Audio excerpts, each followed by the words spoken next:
కీర్తనలు 92వ కీర్తన.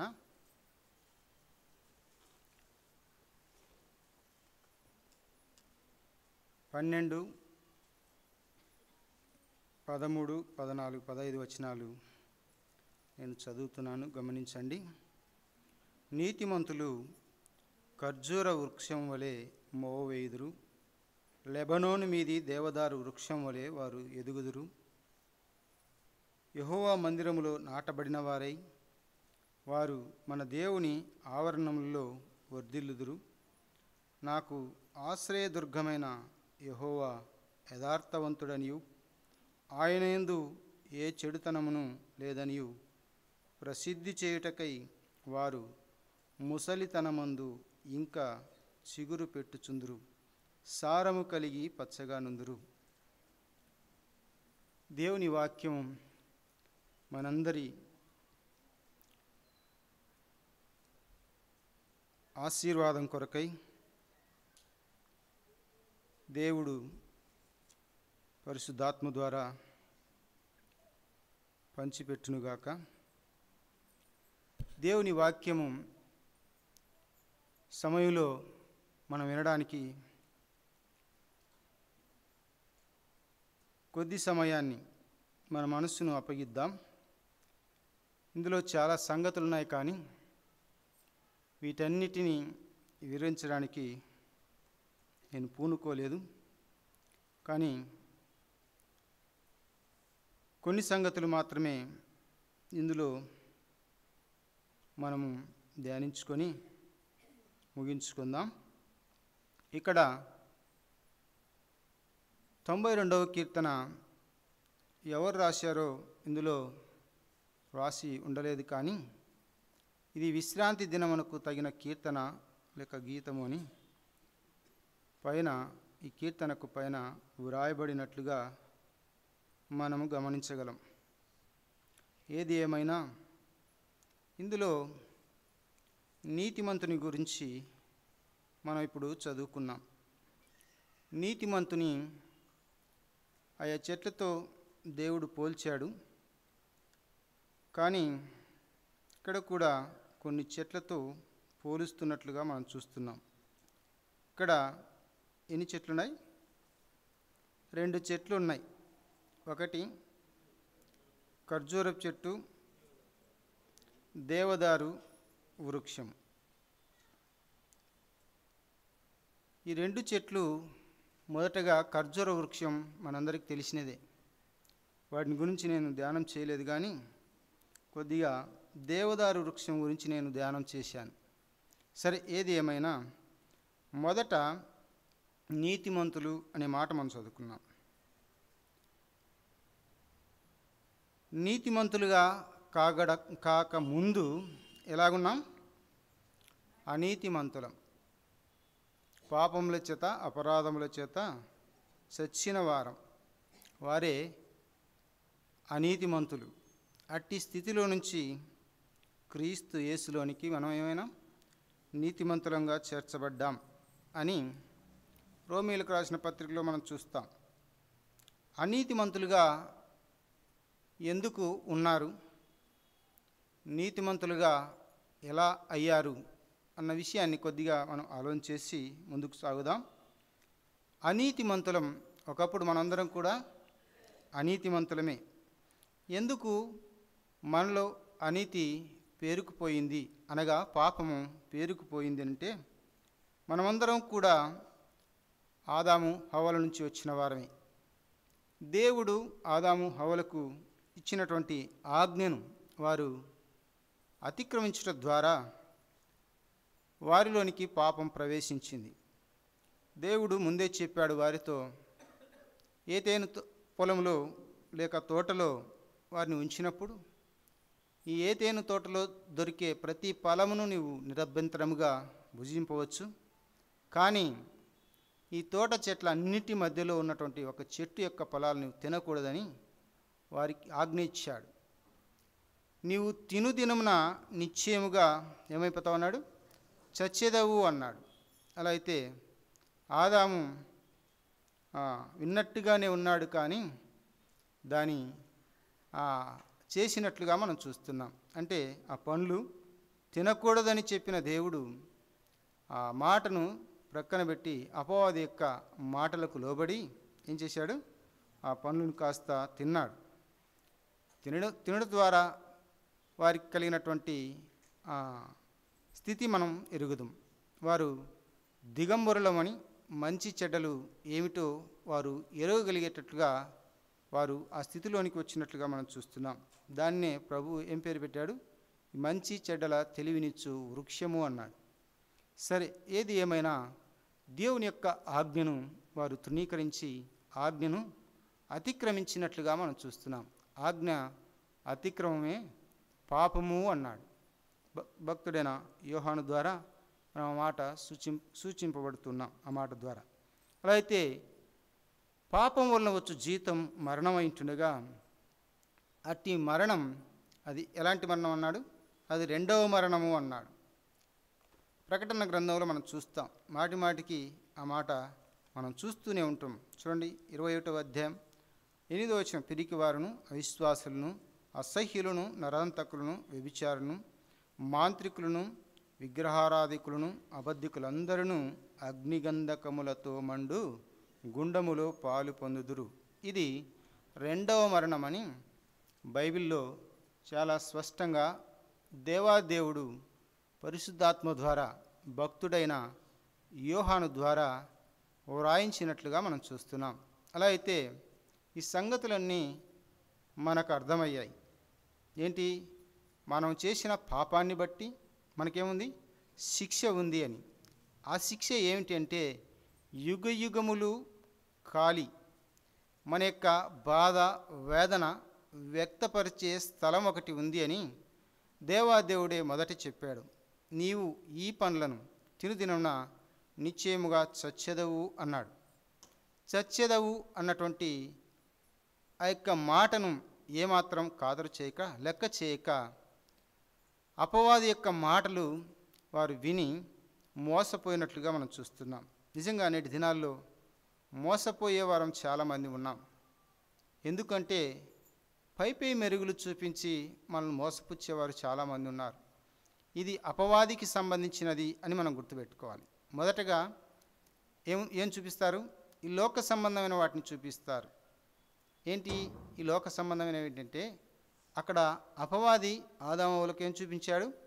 పనులను చూపించాడు. అవి ఎలాంటివో అక్కడ వివరంగా రాయించబడింది. ఆ మాటలు చదువుకొని తర్వాత ఇంకొక మాటకు మనం వెళ్దాం, చూద్దాం ఎలా ఉన్నాయంటే ఆ పళ్ళు. 3వ అధ్యాయం. ఆహారమునకు మంచిదియు, కన్నులకు అందమైనదియు, వివేకమిచ్చు రమ్యమైనదియు నై ఉండుట చూచినప్పుడు అన్నాడు. అవి ఎలా ఉన్నాయి? 3 రకాలుగా మనకు కనపడుతున్నాయి. ఆహారానికి, తినడానికి అవి మంచిగా ఉన్నాయి. అంతేకాకుండా కన్నులు చూడడానికి కూడా అవి అందంగా ఉన్నాయి అన్నాడు. అంతేకాకుండా వివేకమిచ్చు రమ్యమైనది అన్నాడు. అంటే జ్ఞానాన్ని పొందగలుటకు అవి రమ్యంగా ఉన్నట్లుగా వారు చూసినప్పుడు, అంటే అది ఎలా చూశారు అనే మాట అని చూస్తే అపవాది అన్నాడు, మీరు దేవతల వలె అవుతారు అన్నాడు. అందుకే ఇది గొప్పగా ఉంది, మనం గొప్పవారం అయిపోతాం అనుకొని వారు ఏం చేశారు? పండ్లను కాస్త తినివేసినట్లుగా మనం చూస్తున్నాం. దాని ద్వారా పాపం వచ్చి మరణాన్ని వారు పొందుకున్నట్లుగా మనం చూస్తున్నాం. ఆ మరణం మనందరికీ, మానవ జాతి అందరికీ కూడా ఏమైంది? సంప్రాప్తమైనట్లుగా మనం దైవగ్రంథంలో దేవుని మాటల ద్వారా మనం గమనించగలం. అలా అయితే మనము దేవుని యొక్క మాటను తృణీకరించి ఆజ్ఞను అతిక్రమించి పాపం చేసి ఉన్నాం. అలా అయితే పాపం చేసిన వారికి ఏముంది? శిక్ష ఉంది అని మనం చదువుకుంటున్నాం. అలా అయితే ఆ శిక్ష నుంచి తప్పించుకోవాలి అన్నదే దేవుని యొక్క ఉన్నత ఉద్దేశం. అందుకే ఆనాడు ఒక బలి అర్పించాడు. ఎవరికి? ఆదాములకు బలి అర్పించి వారికి ఏం చేశాడు? చర్మపు చొక్కాయలను తొడిగించాడు. అలా అయితే నేటి దినాల్లో ఉన్నటువంటి వారికి కూడా, అలా అయితే వారికి కూడా ఏం చేశాడు? ఆ ప్రభునేసు క్రీస్తుల వారే ఈ లోకానికి వచ్చి ఆ కలువరి శిలువలో ఒక్కగానొక్క బలిగాను అర్పణగాను అర్పించి ఆయన తిరిగి లేచాడు. తిరిగి లేచుట ద్వారానే మనమందరం కూడా ఆయన యందు విశ్వాసించడం ద్వారా ఏమయ్యాం?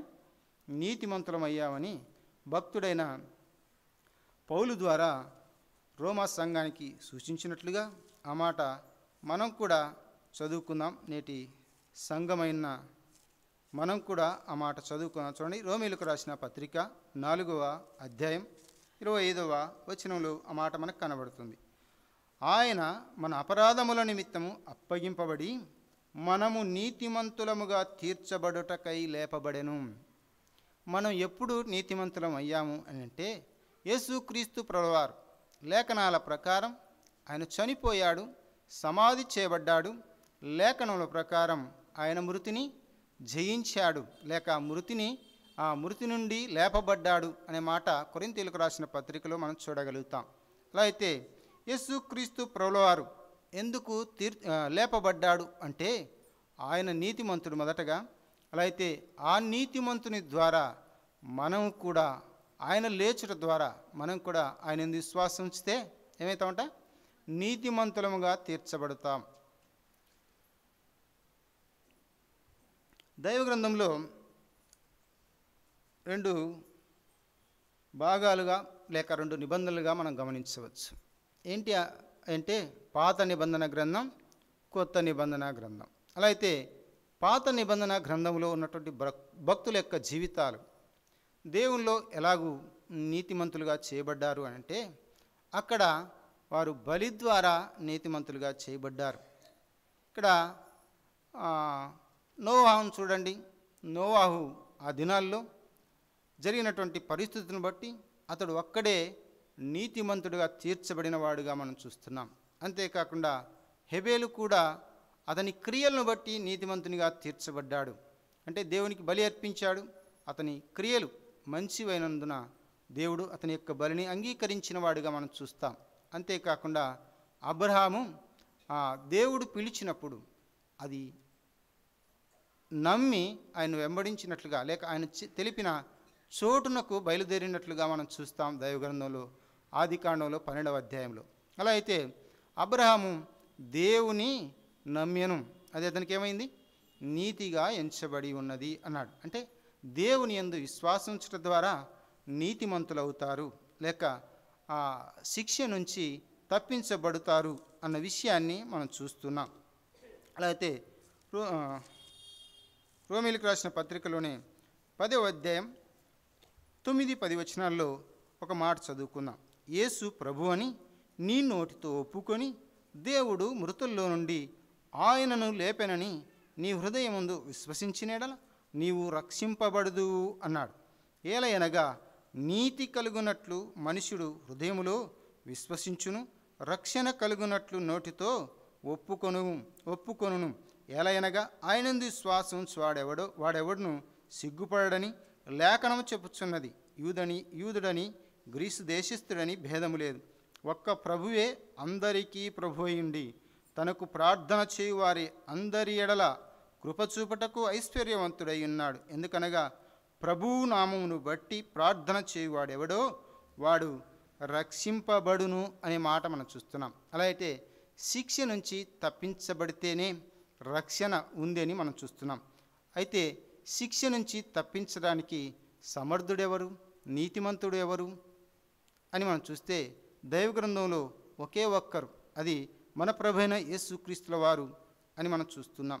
హెబ్రీయులకు రాసిన పత్రికలో మన ప్రభువైన యేసుక్రీస్తుల వారు ఏమై ఉన్నారో అక్కడ భక్తుడైన పౌలు హెబ్రీ సంఘానికి తెలియజేస్తూ హెబ్రీయులకు రాసిన పత్రిక 7:26లో ఆయన పవిత్రుడు, నిర్దోషి, నిష్కల్మషుడు, పాపుల్లో చేరక ప్రత్యేకముగా ఉన్నవాడును, ఆకాశమండలము కంటే మిక్కిలి హెచ్చైన వాడునైన ఇట్టి ప్రధాన యాజకుడు మనకు సరిపోయినవాడు అన్నాడు కదా.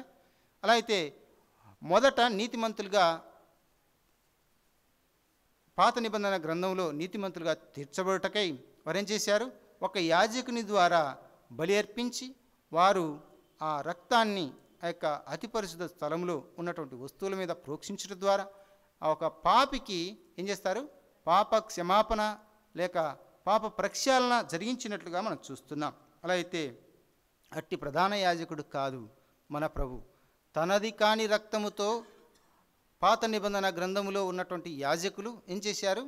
ప్రోక్షించి ఆ పాపిని పవిత్రునిగా చేసినట్లుగా, పాపిని నీతిమంతునిగా చేసినట్లుగా మనం చూస్తున్నాం. ఇక్కడైతే మన ప్రభువైన యేసుక్రీస్తుల వారు తన స్వరక్తము చేత ఏం చేశాడు? తనదైన రక్తము చేత మనలందరినీ ఆయనే ప్రధాన యాజకుడిగా మనల్ని ఏం చేశాడు? నీతిమంతులుగా చేశాడు అనే విషయాన్ని మనం చూస్తున్నాం. అనీతిమంతులు చేయవలసిందేంటి? శిక్ష నుంచి తప్పించబడాలి. నీతిమంతులు చేయాల్సినవి ఏమిటో మనం ముందు సమయంలో తెలుసుకుందాం. ఇంతవరకు మరి అనీతిమంతులు ఎవరు అనే విషయానికి వచ్చి మనం ఈ సంగతులన్నీ ఆలోచన చేశాం.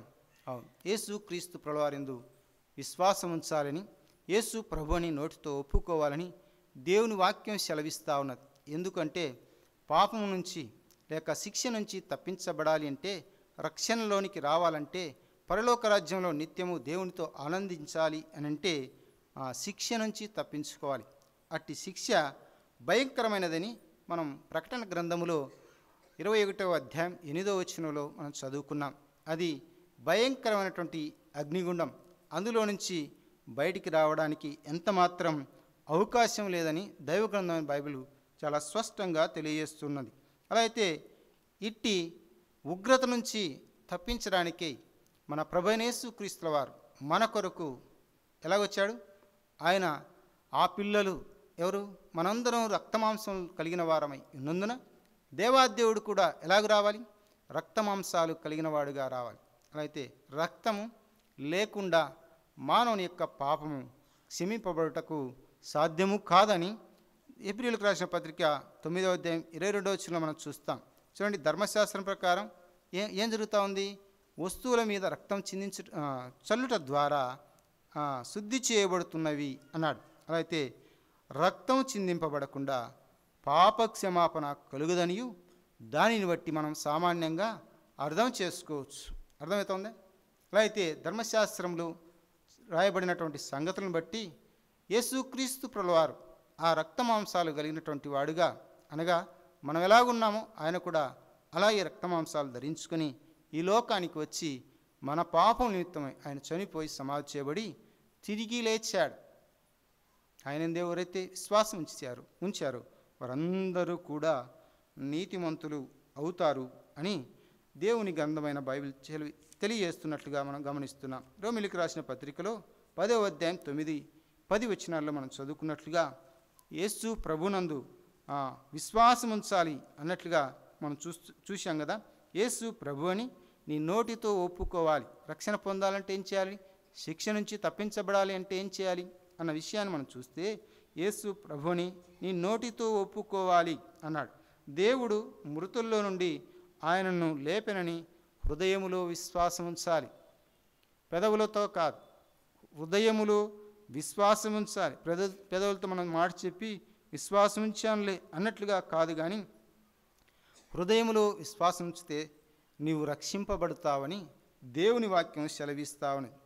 గనుక ఇంకా ఎవరైనా అనీతిమంతులుగా ఉండుటకు దేవాదేవుడు ఇష్టపడలేదు. అందుకే పరలోకం నుంచి మనం ఎలా ఉన్నామో అలాగే ఆయన రక్తమాంసాలు ధరించుకున్నవాడుగా ఈ లోకానికి వచ్చి మన నిమిత్తమైన ఆ కలువరి శిలువలో ఏం చేశాడు?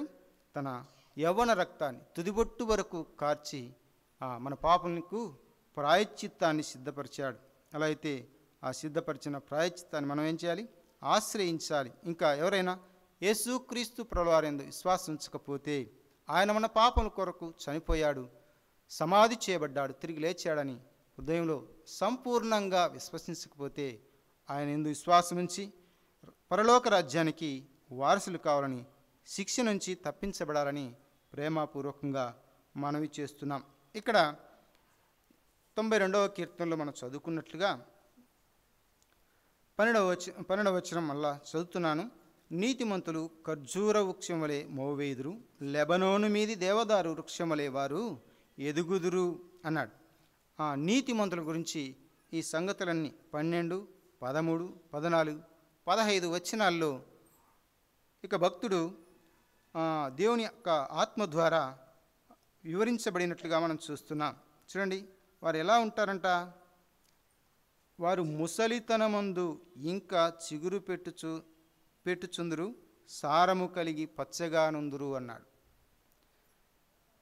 ఇక్కడ ఖర్జూర వృక్షం చూసుకో, దేవదారు వృక్షం చూసుకోండి. ఏం జరుగుతుంది? అవి ఎక్కడ ఉన్నా కూడా ఏం చేస్తాయి? ఖర్జూర వృక్షం ఎక్కడ ఉంటుంది? ఎడారిలో ఉంటుంది. ఎడారిలో మరి నీరుంటాయా? ఎండమావులే అక్కడ కనబడతాయి, కానీ నీరు కనిపించని చోటుగా మనం చూస్తాం. అలా అయితే అలాంటి పరిస్థితుల ప్రభావాన్ని తట్టుకొని ఏం చేస్తుందట? మొవ్వ వేస్తుంది, అంటే ఫలించడానికి అది ప్రయత్నం చేస్తుంది అని మనకు అర్థమవుతున్నది. తదుపరి అంటే నీతిమంతుని గురించి అలా ఆ చెట్టును పోల్చి చెప్పినట్లుగా మనం చూస్తున్నాం. అంటే ఒక నీతిమంతునిగా తీర్చబడిన వారు లేక విశ్వాసిగా తీర్చబడిన వారు ఎలా ఉంటారంటే ఖర్జూర వృక్షం వలె మొవ్వ వేస్తారు. అట్టి పరిస్థితుల్లో కూడా, ఎట్టి ఒడిదుడుకుల్లో, ఎట్టి ఇబ్బందుల్లో, ఎట్టి కష్ట నష్టాల్లో, వ్యాధి బాధల్లో ఉన్నప్పటికీ కూడా ఏమవుతారంట? లేమి స్థితిలో ఉన్నప్పటికీ కూడా వారు ఎలా ఉంటారంట? దేవునిలో ఫలించడానికి ప్రయత్నం చేస్తారు అన్న విషయాన్ని మనం చూస్తున్నాం. అలా అయితే ఇక్కడ యెహోవా మందిరములో ఎవరు? వారు నాటబడిన వారు అన్నాడు. ఇంకొక మాట చెప్పాడు, ఏంటి? లెబనోను మీది దేవదారు వృక్షం వలె వారు ఎదుగుదురు అన్నాడు. నేను సమయానికే ముగిస్తాను, చాలా సమయం అయితే నేను తీసుకోను, మీరేం భయపడద్దు. దేవుని వాక్యం వినడానికి మనం ప్రయత్నం చేద్దాం. దేవదారు వృక్షము అనగానే లెబనోను మనకు గుర్తు రావాలి. లెబనోన్ ఇది ఇస్రాయేలు దేశానికి దాదాపు 490 కిలోమీటర్ల దూరంలో ఇది ఉంది. అలాగే ఈ లెబనోనులో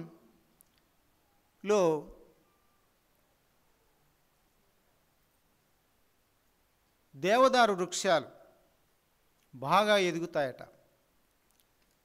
ఈ లెబనోను దేవదారు వృక్షాలకు ప్రసిద్ధిగా మనం గమనించవచ్చు. ఈ లెబనోను లేక దేవదారు వృక్షం గురించి దాదాపు దైవ గ్రంథంలో 50 సార్లు దేవదారు వృక్షం గురించి, లెబనోను గురించి 43 సార్లు 43 వచనాల్లో ఈ సంగతులు ప్రస్తావించడం జరిగింది ఆయా భక్తుల ద్వారా. ఎందుకు ప్రత్యేకంగా లెబనోను గురించి, లెబనోన్లో ఉన్నటువంటి దేవదారు వృక్షం గురించి వ్రాయించాడు అని మనం ఆలోచన చేసినప్పుడు అందులో ఉన్న కొన్ని ఆత్మీయ సత్యాలు మనకు బయటపడతాయి. సరే, ఏది ఏమైనా లెబనోను ఫ్లాగ్ తెలుసా? లెబనోన్ దేశానికి మన దేశానికి కూడా ఒక ఫ్లాగ్ ఉంటుంది కదా. ప్రతి దేశానికి అలాగూ ఒక జెండా ఉంటుంది.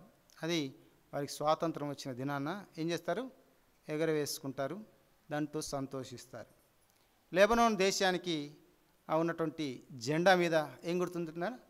దేవదారు వృక్షము గుర్తుంటుంది.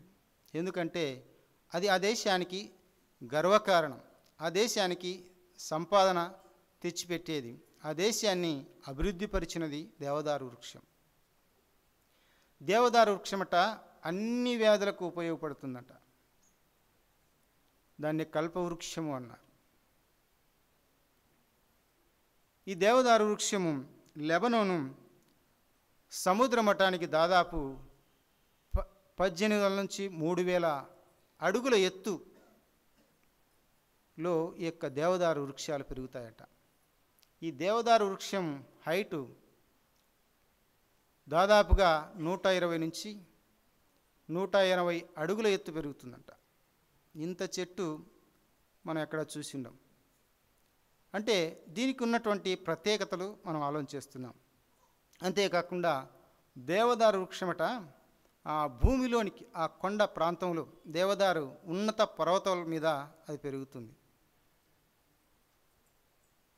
ఆ భూమిని చొచ్చుకొని, ఆ రాళ్ళను చొచ్చుకొని, ఆ వేర్లంట చాలా లోతుకు, ఎంత హైట్ అయితే వెళ్తాయో అంత లోతుకు అవి వెళ్తాయట.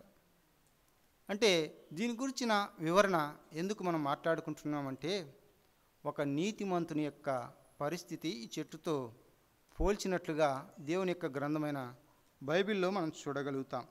కొన్ని సంగతులు మనం ఆలోచన చేద్దాం. లెబనోన్లో ఉన్నటువంటి దేవదారు, లెబనోన్ మొత్తం మంచుతో కప్పబడి ఉంటుంది. అందుకే అవి ఎప్పుడూ పచ్చగా ఉంటాయి. దేవదారు వృక్షాలట పచ్చగా ఉంట కారణం ఏంటంటే మంచు ఎప్పుడు కప్పబడి ఉంటుంది.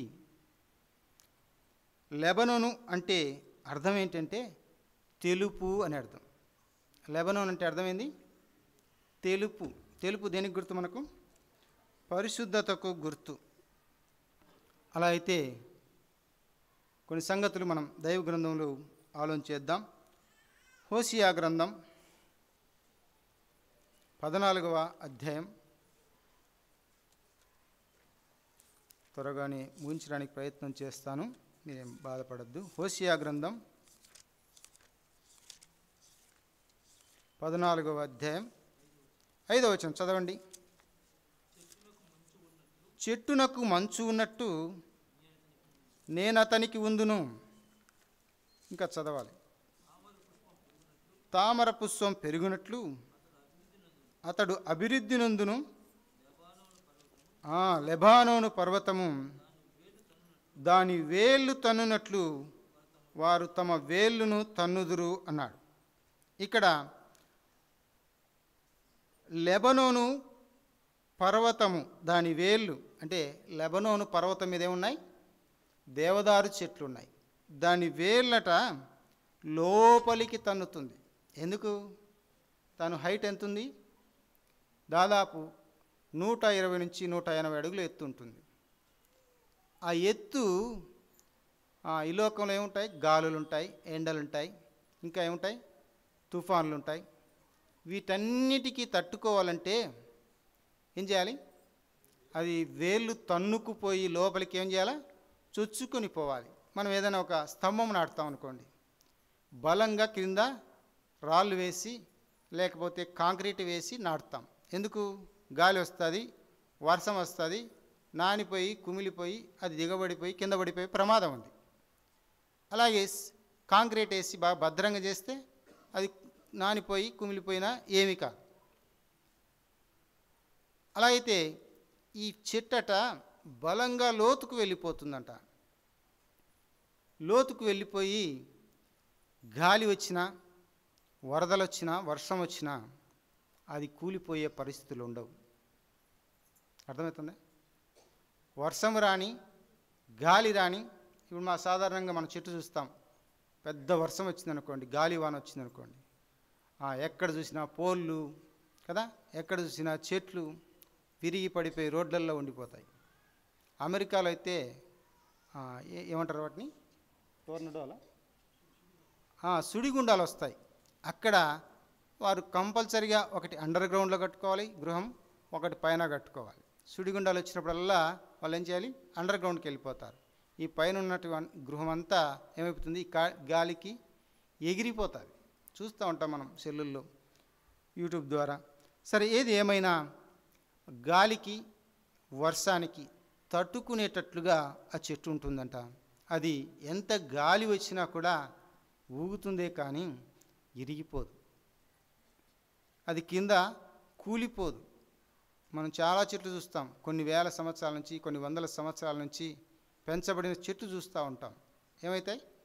పెద్ద గాలి వస్తే కూలిపోతాయి, పడిపోతాయి. కానీ ప్రత్యేకంగా ఈ చెట్టును గురించిన సంగతులు దైవ గ్రంథంలో నీతిమంతుని పోల్చి కొన్ని సంగతులు చెప్పాడు. చూడండి, పరమగీతాల్లో కూడా ఇంకొక మాట చదువుకుందాం. 5:15 వచనం. పరమగీతం 5:15 వచనాన్ని చదువుతున్నాను, గమనించండి. అతని కాళ్ళు మేలిమి బంగారు మట్లయందు నిలిపిన చలువరాతి స్తంభముల వలె ఉన్నవి. అతని వైఖరి లెబనోను పర్వత తుల్యము అన్నాడు. అది దేవదారు వృక్షములంతా ప్రసిద్ధము అన్నాడు. ఇక్కడ సూలమ్మితి మనందరికీ తెలుసు, సంఘానికి సాదృశ్యంగా. ఇక్కడ తన ప్రియుడు మన ప్రభువైన యేసుక్రీస్తుల వారికి సాదృశ్యంగా కనబడతాడు. తన ప్రియుని గురించి సులమితి వర్ణిస్తున్న విధానాన్ని మనం చదువుతున్నాం. అతని కాళ్ళు మేలిమి బంగారు మట్లయందు నిలిపిన చలువరాతి స్తంభముల వలె ఉన్నవి. అతని వైఖరి అట ఎలానట, అతని విధానం లెబనోను పర్వత తుల్యము అన్నాడు. ఏంటి పర్వత తుల్యం అంటే ఏంది?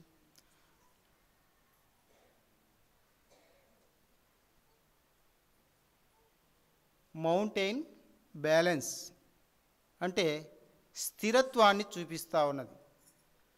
పర్వత తుల్యం అంటే స్థిరత్వము.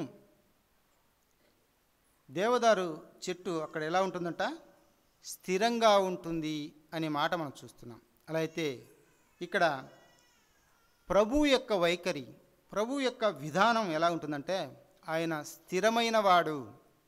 దేంట్లో? ఆయన మాట ఇచ్చి లేక వాగ్దానం చేసి నెరవేర్చువాడు. అబ్రహాంకి ఏం వాగ్దానం చేశాడు?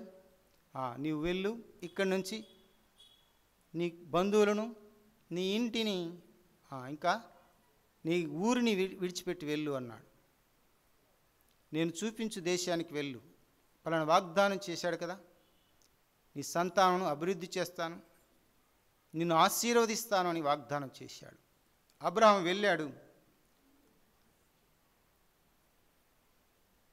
దాదాపు 25 సంవత్సరాలుగా, అతడు 75 సంవత్సరాల్లో బయలుదేరితే 25 సంవత్సరాలుగా అతనికి పిల్లలు లేరు, సంతానం లేరు. దేవుడు చేసినటువంటి వాగ్దానం ఏమైంది? ఈ మధ్యలో చాలా ఇబ్బందులు పడ్డాడు అబ్రహాం. ఆ ఇబ్బందులు తొక్కుకొని ఏం చేశాడు? నిలబడగలిగే శక్తిని దేవుడే అప్పుడప్పుడు హెచ్చరిస్తూ నడిపించినట్లుగా మనం చూస్తాం. ఆ తదుపరి ఇస్సాకును అబ్రహాంకు అనుగ్రహించినట్లుగా మనం చూస్తాం. అయితే దేవుడు చేసినటువంటి వాగ్దానాన్ని అది ఎన్నటికీ తప్పిపోదు అన్న విషయాన్ని అబ్రహాం యొక్క జీవితంలో మనం చూస్తాం. అలాగైతే మనకు చేసినటువంటి వాగ్దానం అబ్రహాం ద్వారానే నెరవేర్చబడినట్లుగా మనం చూస్తున్నాం. అవును, సకల జనాలకి అందరికీ కూడా అబ్రహాం ఎలా ఉంటాడంట? ఆశీర్వాదకరంగా ఉంటాడు అని దేవుడే అబ్రహామును ఆశీర్వదించినట్లుగా మనం చూస్తున్నాం.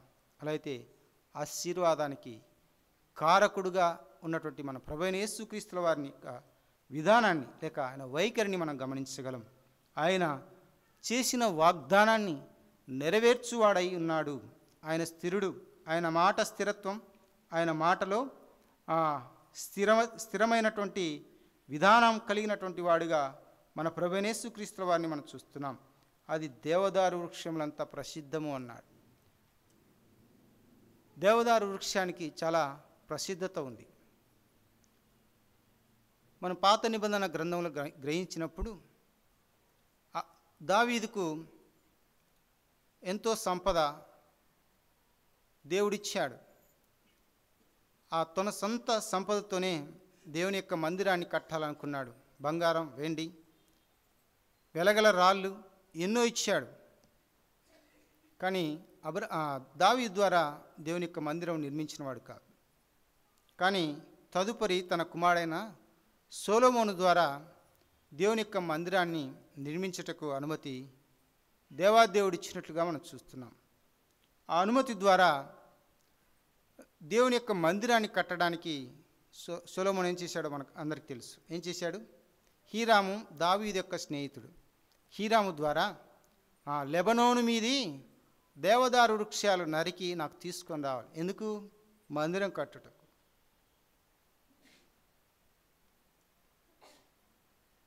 తండ్రి సంపాదించినవి చాలా ఉన్నాయి. వాటన్నిటిని కాక ఇంకా ఏం కోరుకుంటున్నాడు? లెబనోను మీది ఉన్నటువంటి దేవదారు వృక్షాలు, వాటన్నిటినీ తీసుకొని రావాలి అని హీరాముకు తెలియజేసినట్లుగా మనం చూస్తాం. హీరాము వాటిని కొట్టి తెచ్చి ఆ యొక్క మందిరాన్ని సొలొమోను నిర్మించినట్లుగా మనం చూస్తున్నాం. అంతేకాకుండా మొదటి మందిరమైన సొలొమోను యొక్క కట్టించిన మందిరం కూలదోయబడినప్పుడు తర్వాత కూడా జెరుబ్బాబెలు తన హయాంలో ఏం చేస్తాడు? అదే లెబనోను మీది దేవదారు వృక్షాలు తీసుకుని వచ్చి ఆ మందిరాన్ని నిర్మించడానికి ఇష్టపడినట్లుగా మనం చూస్తున్నాం. దేవదారులో ఉన్నటువంటి ప్రత్యేకత ఏమిటి అంటే, మనమందరం కూడా దేవదారు చెట్టుతో పోల్చబడిన వారం. దేవుని యొక్క స్థలం ఎలాంటిదంటే చూడండి, కీర్తనలో మనం చూస్తాం. 93వ కీర్తన 5వ చరణం చూడండి, ఏముంది అక్కడ? యెహోవా నీ శాసనం ఎన్నడూను తప్పిపోవు. యెహోవా ఎన్నటెన్నటికీ పరిశుద్ధతయే నీ మందిరమునకు అనుకూలము అన్నాడు. అలా అయితే దేవదారు చెట్టు పరిశుద్ధతలో పెరుగుతున్నట్లుగా, తెలుపులో పెరుగుతున్నట్లుగా, మంచులో పెరుగుతున్నట్లుగా దేవుని మందిరమైన పరిశుద్ధ స్థలములో నీవు నేను ఎవరం? నీతిమంతులం. ఎలా పెరగాలో మనం నేర్చుకుంటున్నాం. అది లోతైన వేర్లు కలిగి గాలి వచ్చినా ఏమొచ్చినా, వరదలు వచ్చినా, బైబిల్లో ఒక మాట ఉంది. ఏమాట అది? మత్తయి సువార్తల 7వ అధ్యాయం 24వ వచనం నుంచి ఏమాట చూడండి. ఈ నా మాటలు విని వాటి చొప్పున చేయు ప్రతివాడును బండ మీద తన ఇల్లు కట్టుకొనిన బుద్ధిమంతుని పోలియుండును. వాన కురిసెను, వరదలు వచ్చెను, గాలి విసిరి ఆ ఇంటి మీద కొట్టెను, గాని దాని పునాది బండ మీద వేయబడెను కనుక అది పడలేదు. మరియు ఈ నా మాటలు విని వాటి చొప్పున చేయని ప్రతివాడు ఇసుక మీద తన ఇల్లు కట్టుకొనిన బుద్ధిహీనుని పోలియుండును. వాన కురిసెను, వరదలు వచ్చెను, గాలి విసిరి ఆ ఇంటి మీద కొట్టెను, అప్పుడది కూలబడెను, దాని పాటు గొప్పదని చెప్పెను. ఏంటంట? బుద్ధిమంతుడు, బుద్ధిహీనుడు. అంతేనా? బుద్ధిమంతుడు ఎక్కడ కట్టుకున్నాడు తన ఇంటిని? బండ మీద. ఇక్కడ ప్రభు అయిన యేసు క్రీస్తు అనే మాటల మీద, లేక ఆయన మీద మన ఇంటిని నిర్మించుకోవాలి అని మనం చూస్తున్నాం. అలా అయితే నిర్మించుకునేది ఇసుక మీదనా, బండ మీద? బండ మీద. క్రీస్తు మనకు బండగా కనిపిస్తుంటగా ఆయన స్థిరత్వాన్ని మనం చూస్తున్నప్పుడు ఆయన స్థిరుడుగా మనకు కనబడుతున్నట్లుగా మనం చూస్తున్నాం. అందుకే ఈ నా మాటలు విని వాటి చొప్పున చేయు ప్రతివాడును బండ మీద తన ఇల్లు కట్టుకొనిన బుద్ధిమంతుని పోలి ఉంటాడు అన్నాడు. అలా అయితే యేసు క్రీస్తు ప్రభుల వారి యొక్క మాటలు ఎలాంటివంట? స్థిరమైనవి. వాగ్దానం చేయబడిన వాడు, నెరవేర్చువాడు ఇంటుండగా, అలా అయితే మన జీవితాల్లో దేవుని యొక్క వాగ్దానాలు అవును అన్నట్లుగా ఉన్నాయి కదా. ప్రతి వాగ్దానం మన జీవితంలో నెరవేర్చి ఆయన ముందుకు నడిపిస్తున్నట్లుగా మనం గమనించవచ్చు. అలా అయితే మన యొక్క జీవితాలు ఎక్కడ కట్టుకోవాలి? బండ మీద కట్టుకోవాలి. క్రీస్తు యేసు అనే మాటల మీద మన జీవితాన్ని కట్టుకోవాలి. ఎన్నో సంగతులు చెప్పాడు కొండ మీద ప్రసంగంలో. ఈ మాటలు చెప్పినట్లుగా 5వ అధ్యాయం నుంచి ఎన్నో సంగతులు ఉన్నాయి కదా. వాటన్నిటి మీద మన జీవితాలను ఏం చేయాలి? కట్టుకోవాలి. అప్పుడే అది స్థిరంగా నిలుస్తుంది. వర్షం వచ్చినా, వరదలు వచ్చినా, గాలి వచ్చినా ఏమవుతుంది?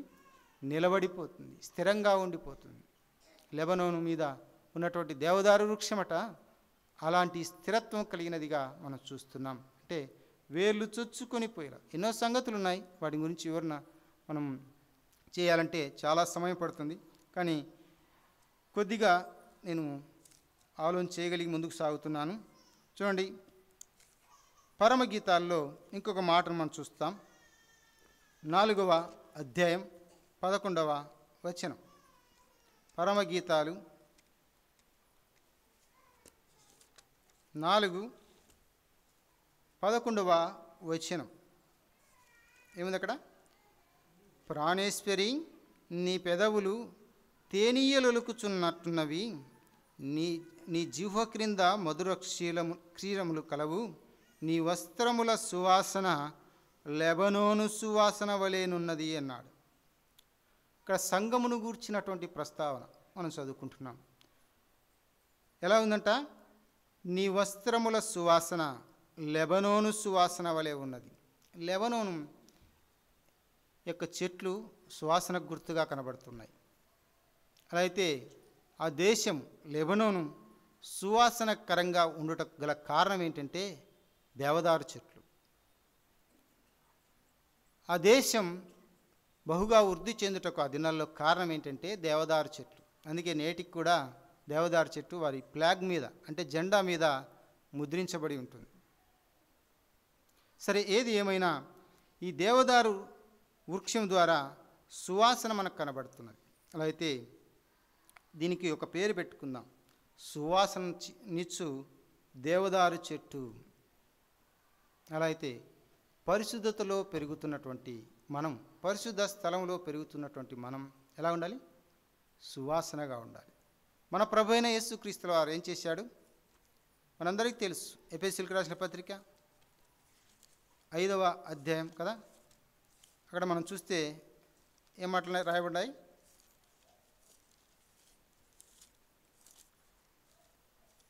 చదవండి.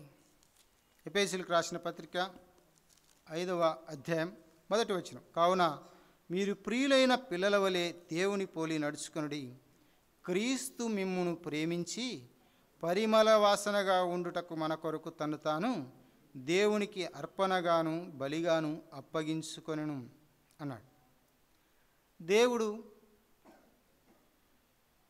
తాను దేవుడని అనిపించుకొనుటకు కాకుండా ఎలా వచ్చాడు? తను తాను తగ్గించుకొని వచ్చాడు, దాసునిగా వచ్చాడు అనే మాట మనం చూస్తాం ఫిలిప్పీయులకు రాసిన పత్రికలో. అలా అయితే ఇక్కడ మనం పరిమళ వాసనగా ఉండుటకు ఆయన తన పరిమళత్వాన్ని అనగా పరలోకంలో ఉన్నటువంటి ఆ యొక్క గొప్పతనాన్ని ఏం చేసుకున్నాడు? చూడండి, ఫిలిప్పీయులకు రాసిన పత్రికలో మనకు ఆ మాట కనబడుతుంది. ఏమన్నాడు? ఆయన దేవుని స్వరూపము కలిగిన వాడై ఉండి దేవునితో సమానముగా ఉండుట విడిచిపెట్టకూడని భాగ్యమని ఎంచుకొనలేదు అన్నాడు. ఆయన దేవునితో ఉండడానికి అది గొప్ప భాగ్యమని, సంతోషమని ఆయన ఎంచుకోలేదు. మన సంతోషమే ఆయన చూశాడు, ఆయన బిడ్డల సంతోషమే ఆయన చూశాడు. ఆయన ఆత్మ సంబంధుల విషయమే ఆయన ఆలోచన చేసినట్లుగా మనం చూస్తున్నాం. మనందరి కొరకు ఏం చేశాడు? ఆయన సువాసనగా ఉన్న ఆయన సువాసన మనకిచ్చుటకై ఆయన కలువరి శిలలో ఏమైపోయాడు? నలుగుగొట్టబడ్డాడు. నిజానికి ఏ వస్తువైనా మనం చూస్తూ ఉంటాం, నలుగుగొడితేనే అది సువాసన ఇస్తుంది కదా, నలుగుగొట్టబడితేనే సువాసన వస్తుంది. అలా అయితే మనం కూడా సువాసనగా మారాలి అంటే ప్రభు మనల్ని సువాసన పరిచాడు, పరిమళ వాసనగా ఉంచాడు. మనం కూడా అనేకులకు సువాసనకరంగా ఉండాలి అంటే ఏం చేయాలి? నలిగిపోవాలి. నలిగిపోవాలంటే దేవుని సేవ చేయాలి. పౌలు ఏం చేశాడు? క్రీస్తు సువాసన అయ్యున్నాడు అంటాడు కదా, అంటే క్రీస్తు కొరకు ఏమైపోయాడు? నలిగిపోయాడు. నలిగిపోయాడు. స్టెఫెను నలిగిపోయాడు, హతసాక్షి అయిపోయాడు. అలాగూ పేతురు, తోమాలు, అలాగూ తన శిష్యులందరూ కూడా ఏమైపోయారు? నలిగిపోయారు. అందరికి అనేకులకు నేటి దినాల్లో మనం చదువుకుంటున్నామంటే మనకి ఇది సువాసన కాదా? మన యొక్క జీవితాలను సువాసనకరంగా ఉంచుటకే వారు నలిగిపోయారు. అలా అయితే మన జీవితాలు కూడా తన సేవలో నలిగిపోవాలి. నలిగిపోదామా? ఎక్కడ? ఏదో ఆదివారం దేవుని సన్నిధానికి వస్తాం, అలా కనబడతాం, అలా వెళ్ళిపోతాం కదా. దేవుని యొక్క సేవలో నలిగిపోతే మనం అనేకులకు సువాసన కలిగిస్తాం. దేవుని యొక్క సంగతులు ఏమిటో ఇతరులకు తెలియబరుస్తాం. మన ప్రభు మనకు ఆ కలువరిశిలో నలిగిపోయి సువాసన ఇస్తే, పరిమళ వాసనగా ఉండటానికి మనకు అవకాశం ఇస్తే, మనం కూడా అనేకులను ఏం చేయాలి? సువాసనకరంగా మార్చాలి అని ఎంతోమంది భక్తుల ద్వారా మనం గమనిస్తున్నాం. ఇంకొకటి కూడా మనం గమనించుదాం. సంఖ్యాకాండం లేకపోతే ఇందాక మనం హోషియా గ్రంథమే చదువుకున్నాం, 14వ అధ్యాయం 6వ వచనంలో మనం చూస్తే అక్కడ ఒక మాట మనకు కనబడుతుంది. హోషియా గ్రంథం 14:6 అక్కడ అతని కొమ్మలు విశాలముగా పెరుగును అన్నాడు. ఎవరి కొమ్మలు? అతడు అని పోల్చాడు లెబనోన్ మీద ఉన్నటువంటి దేవదారు కొమ్మలు. అది హైట్ మాత్రమే కాదు, కొమ్మలట చాలా విస్తారంగా పెరిగిపోతాయట. ఎంత దూరం అంటే అంత దూరం ఆక్యుపై చేసుకుంటే దాదాపు. అలా అయితే దేవదారు చెట్టుతో పోల్చబడిన నీతిమంతులమైన మనం దేవుని సన్నిధిలో ఎలాగుండాలి? విస్తారంగా సాగాలి కదా. మనకున్న ధనం కావచ్చు, మనకున్న బంగారం కావచ్చు, మనకున్న ఆస్తి కావచ్చు, 1 సెంటు ఉంటే ఇంకొక సెంటు ఉంటే బాగుండేది కదా. ఒక తులం బంగారం ఉంటే ఇంకొక తులం బంగారం ఉంటే బాగుండేది కదా. 1,00,000 రూపాయల డబ్బులు ఉంటే మరొక 1,00,000 ఉంటే బాగుండేది కదా. వీటి విస్తారం విషయమే మనం ఎక్కువగా ఆలోచన చేస్తాం. అయితే దేవుని యొక్క సేవ యొక్క విస్తరణ లేక ఆ విస్తరించబడినటువంటి సేవ ద్వారా అనేక ఆత్మలను విస్తరింపజేయడానికి, లేక మందిరంలో నీవు నేను ఎలాగూ దేవదారు వృక్షం వలె పరిశుద్ధతలో నాటబడిన వారమై లేక నీతిమంతులమై ఉన్నామో, అనేకులను నీతిమంతులుగా చేయడానికి మనం ఏం కావాలి? విస్తరించాలి అనే మాట మనం చూస్తున్నాం. ఆ కొమ్మలు ఎలా ఉంటాయంట? విస్తారంగా ఉంటాయి అన్నాడు. అలా అయితే మనం కూడా అనేకులను రక్షించేటట్లు ఏం చేయాలి? వారి కొరకు ప్రయాసపడాలి. దేవుని యొక్క మందిరం విస్తరింపజేయాలి అన్న విషయాన్ని మనం గుర్తు చేసుకుందాం. ఎబ్బేజు తన జీవితంలో చూస్తే తన యొక్క సరిహద్దులు ఏం కావాలనుకున్నాడు? విశాలం కావాలనుకున్నాడు. ఆ దినవృత్తాంతం 4వ అధ్యాయం 10వ వచనంలో ఆ మాటలు మనం చదువుకుంటాం. సరే, సమయం లేదు వాటిని అన్ని తిప్పి చూడడానికి. ఇంకొక మాట, ఆమోసు గ్రంథం 2వ అధ్యాయం 9వ వచనాన్ని మనం చదువుకుందాం. దేవదారు వృక్షమంతా ఎత్తైన వారును అన్నాడు. దేవదారు వృక్షం ఎలాంటిదంట? ఇంతవరకు మనం దాని గురించి ఆలోచన చేశాం కదా. దాదాపు 120 అడుగుల ఎత్తు పెరుగుతుంది. అది ఎత్తైన వృక్షమట. అలా అయితే ఎత్తు దేన్ని సూచిస్తూ ఉంది? పైనున్న వాటిని. ఎత్తు అంటే ఆకాశమే హద్దుగా అది పెరుగుతుందట. అలా అయితే పరలోక స్థితిని చూపిస్తూ ఉన్నది. మనం కూడా మన ఆత్మీయ జీవితాలు వర్ధిల్లి దేవుని యొక్క రాజ్యానికి చేరినట్లుగా ఈ లోకంలో ప్రయాసపడాలని దేవుని యొక్క గ్రంథంలో మనం గమనిస్తాం. చూడండి, ఎహెజ్కేలు 17:22లో కూడా ఒక మాట మనం గమనిస్తాం. ఎహెజ్కేలు 17వ అధ్యాయం 22వ వచనాన్ని మనం చదువుకుందాం. మరియు ప్రభువైన యెహోవా ఈ మాట సెలవిస్తున్నాడు, ఎత్తైన దేవదారు వృక్షపు అన్నాడు. ఇక్కడ కూడా దేవదారు మరి ఎలా ఉంటుందట? చాలా ఎత్తుగా ఉంటుందట, చాలా గొప్పగా పెరిగిపోతుంది అని దీని అర్థం. అలా అయితే మనం కూడా దేవుని మందిరంలో నిలిచిన వారమై దేవుని ఉన్నతమైనటువంటి ఆలోచనలు, అందుకే పైనున్న వాటినే ఏం చేయాలి? మనం ఎదకాలి. ఈ భూ సంబంధమైన వాటిని కాదు. భూ సంబంధమైన వాటిలో ఏముంది? శరీరాశ, నేత్రాశ, జీవపడము. భక్తుడైన యోహాను ప్రస్తావించినట్లుగా మనం చూస్తాం కదా. యోహాను రాసిన మొదటి పత్రికలో ఆ విషయాలు మనం చూస్తాం. మానవుని యొక్క జీవితం ఎప్పటికీ క్రిందికే చూస్తూ ఉంటాం కదా. అది నేత్రాశ, శరీరాశ, జీవపుడమ్మం ఇవన్నీ కలిగి ఉండాలని. అది ఎక్కడి నుంచి వచ్చింది? అపవాది నుంచి వచ్చింది అని మనం చదువుకున్నాం. వాటన్నిటిని బట్టి మనం ఆలోచన చేస్తాం. ఉన్నతమైన స్థలాల్లోనికి మనం ఎదగాలని అన్నిటికీ ఆలోచన చేయమేమో కనుక ఈ మాటల ద్వారా మనం హెచ్చరింపబడుతున్నాం. కనుక నీతిమంతులంగా దేవుని సంధానంలో మనం ఎలాగుండాలంట? మొదటిగా దేవదారు వృక్షం ఎలాగుంటుందట? స్థిరత్వాన్ని సంతరించుకొని ఉంటుంది. అంటే తాను ఎన్ని ఒడిదుడుకులు వచ్చినా, గాలి వరదలు ఏ వచ్చినా కూడా అలాగే నిలబడి ఉండాలి అని అనుకుంటుందట. అందుకే తన వేర్లు చాలా లోతునకు దించుకొని పోతుందని మనం చూసాం దైవగ్రంథం. అలా అయితే ఒక నీతిమంతుడు కూడా స్థిరత్వం కలిగిన వాడుగా దేవుని సన్నిధానంలో ఉండాలని మనం చూస్తున్నాం. దేవదారు చెట్టు సువాసననిచ్చేదిగా ఉంటుందని మనం చూసాం. దేవదారు చెట్టు ఎలా ఉంటుందంట? సువాసన ఇచ్చేది. ఒకటి స్థిరత్వం కలిగినటువంటి చెట్టు, రెండవది సువాసననిచ్చినటువంటి చెట్టుగా మనం చూస్తున్నాం. మూడవది మనం ఆలోచన చేశాం, ఏంటది? వ్యాపించే చెట్టు. అంటే దాని బ్రాంచెస్ అంటే శాఖలు ఎలా ఉంటాయంట? వ్యాపించి చాలా దూరంగా వ్యాపించి ఉంటాయట. అలా అయితే ఒక విశ్వాస యొక్క జీవితం నీతిమంతుడైన తర్వాత తన సరిహద్దులను వ్యాపింపజేసుకోవాలి. అంటే విశ్వాసాల ద్వారానే అనేకులను ఆత్మలను దేవుని యొక్క సన్నిధానంలో ఏం చేయాలి?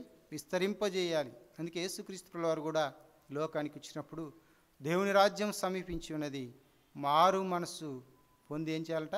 సువార్త నమ్మాలి అన్నాడు. సువార్త ఏంటి?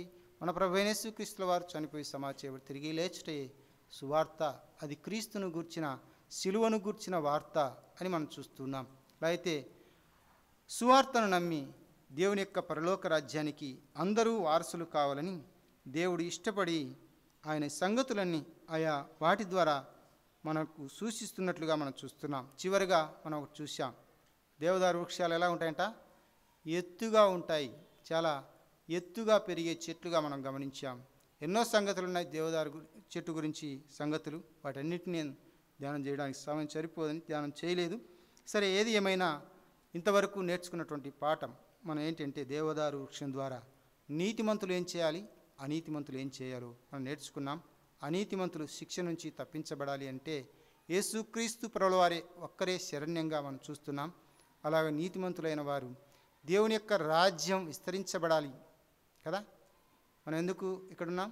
మొదట దేవుని రాజ్యం, దేవుని నీతిని వెదకమని దేవుని వాక్యం తెలియజేస్తూ ఉంటుండగా, అలా అయితే మనం కూడా దేవుని రాజ్యాన్ని విస్తరింపజేసే వారంగా ఇక్కడ దేవదారు వృక్షములుగా నాటబడిన వారమై ఉంటున్నామని దేవుని వాక్యం ద్వారా సూచింపబడుతూ ఉన్నట్లుగా దైవగ్రంథమైన బైబిల్ తెలియజేస్తూ ఉన్నది. కావున దేవుని మాటలు విన్న మనం అందరం కూడా మన హృదయాల్లో ఈ మాటలు భద్రం చేసుకొని వాటిని అనుసరించి దేవునికి ఇష్టంగా నడిచి వర్ధిల్లుదాం. అక్కడ వర్ధిల్లే మాటలనే చాలా సంగతులు ఉన్నాయి, వాటిని గురించి నేను వివరించలేదు.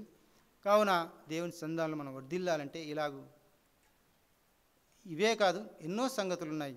వాటిని బట్టి కూడా మనం స్థిరులుగా దేవుని సన్నిధిలో నిలిచి ఆయన సన్నిధిలో మనం ముందుకు సాగునట్టుగా మనం మన యొక్క జీవితాల్లో ముందుకు సాగుదాం. దేవుడు తన మాటలను దీవించునుగాక.